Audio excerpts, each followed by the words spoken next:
Hello everyone and welcome back to another episode of Building Diamond Resort. So this is episode 6 now, and as you can see we were working on this same area we were working on last time, the dark ride and stuff. Instead we've just sort of added more to the facade, or to like the building, so you can't see the big building that hides the dark ride, which I've decided I'm not going to theme or anything. I'm just going to leave the building empty, so it's just going to be an empty dark ride, which quite funnily enough actually gets a higher excitement rating than my spinning coaster, which is really weird. So like if I go to my dark ride just quickly, I go to its settings, it gets like a result, it doesn't show, but it normally gets like a result of like 4.5 or something. I'll get it to like test whilst the game's playing, whilst I show you around, and we'll go back and look at that at the end of the sort of this little roundup section. Anyway, moving on from that, so what did we do in this episode? We built a few more facades, like I said. We built like a shop for the exit of the dark ride that I had just mentioned.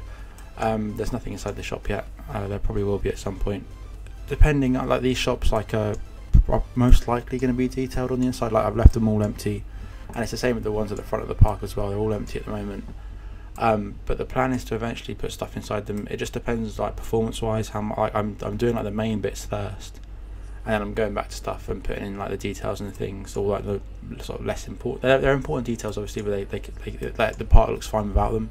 So yeah, it's something that we'll go back to and probably do depending on how well the park's performing when it's all done. So like I just want to get like the main parts of the buildings done. Obviously there's still like branding and stuff I need to do. Like I need to come up with names for everything and shop signs and stuff like that. But like for the main part, like the buildings are done, which is the most important part in my eyes. And then like the rest of it can come later, in like a later date, when I've like come up with ideas for the buildings and stuff and what their names are and what their purposes are. But yeah, so we've got like what will probably be some sort of sweet shop, seeing as the dark ride is sort of like supposed to be based around like a, I don't know, like a sweet shop or like a sweet factory being overtaken by like rats or mice, and then you go around these little cats and you shoot the mice with like your little laser guns, something like that. I don't know, it doesn't really matter because you can't really see the dark ride, but like for naming purposes, I need to come up with like a creative name in that sense. But yeah, that's the idea of the dark ride. Moving on from that, we've got, like I said, we've got the sweet shop, this green building here.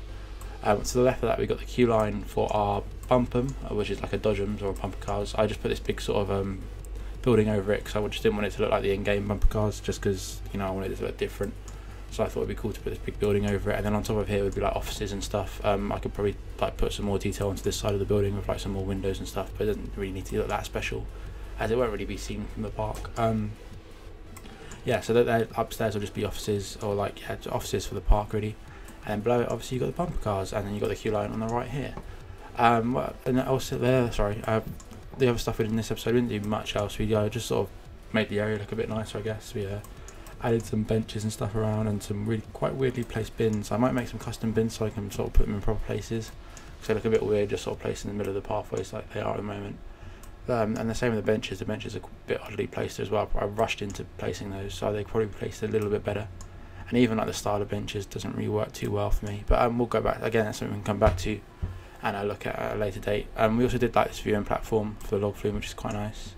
We've got them on both drops now. We've got like a viewing platform over here for this drop, and then also a viewing platform for this drop, which is cool. It like gives good interaction with the ride. Then we've also got this shop here, or not shop, this restaurant, this big sort of open planned restaurant, which hasn't got anything inside it yet. Again, something I'll come back to and do in a later date, but I do need to put signage and stuff over it as well, and around here as well.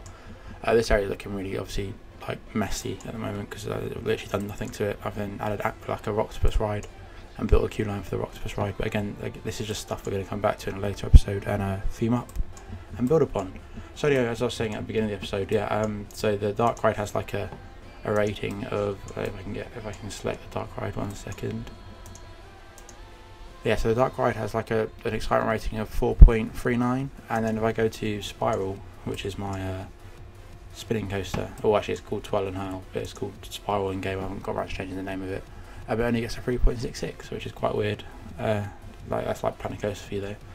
The excitement rating's just sort of really sort of messed up in this game. I think the Eurofighter gets really low ratings as well. 4.89, which isn't great. But yeah, that's sort of it. I just wanted to sort of show you guys what I got done in this episode, like I always do. I hope you enjoyed it, and I will be back with a new one very soon.